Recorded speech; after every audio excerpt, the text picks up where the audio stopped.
All right, so for elevator training, it's really simple. Most of the time, if somebody gets stuck in an elevator, there's a way to call the front desk. In this case, it'll actually ring to Corbin Olson because of the centralized desk for campus. From there, they'll put the person on hold. It's very important we never hang up on the person because we don't want to disconnect that communication. So they will put that person on hold, and then they will call the duty phone. The person on duty from the head staff that's on call will report to the elevator that's in question, check it to make sure and confirm someone actually is stuck in it, and then they will follow the procedures from there. So if someone actually becomes entrapped in an elevator, all they have to do is hit this button here, which is push to call. That'll flash when the call is answered from the information desk. That will be the information desk at Corbin Olson, which is the centralized desk for campus. Once that person at the desk answers the phone, they'll put the person on the elevator on hold, again, never hanging up. It's important that they never hang up to drop that communication. They will then call the duty phone. That person on staff will then call Macomb Fire Department, OPS, or essential personnel as needed. The other important thing in an elevator is when you mark it for a program. We want to be careful we never cover any of these panels up. It's against the code and we have to keep those open.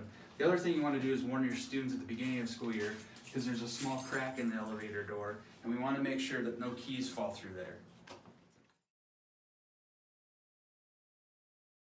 Vandalism is inevitably something you're going to run into during your time as an RA. It's unfortunate it happens, but it's going to happen. And the best thing we can do is try to get ahead of it as fast as we can. So if you notice something on your floor or in your building, have those meetings. Don't be afraid to post those charges and don't be afraid to talk about it.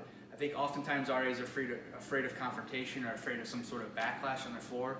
But I'm telling you, the best way to get ahead of any vandalism is to try to address it right off the bat. If you do run into vandalism, what we want to do is get as much information as we can. So pictures, any type of leads, anything like that, and report that to your head staff. Your head staff will work with members of facilities management and myself to establish a charge. We'll build that back to the floor, and anytime there's vandalism on your floor, we'll be very transparent and provide that information to you monthly so that you guys can have open dialogue and open discussion about why it's happening, and they know exactly what they're being charged for vandalism that occurs. We try to pinpoint that vandalism to a single source, so if it's an individual student, we'll work with them to either judicial them, in some cases arrest them, or if it's an accident, it's considered vandalism. But an accident nonetheless, we work with them to charge them.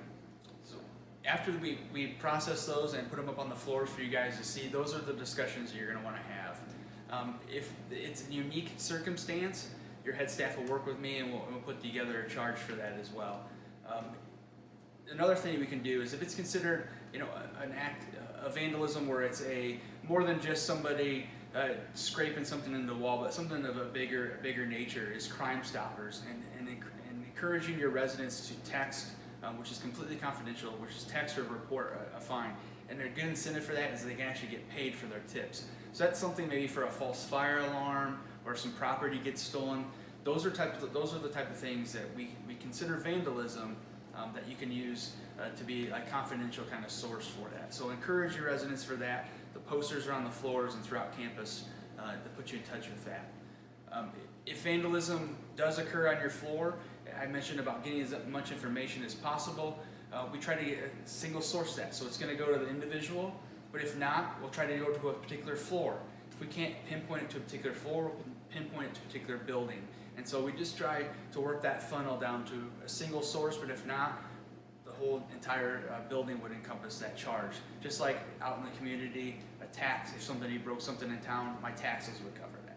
It's the same type of mentality in terms of community building and charging.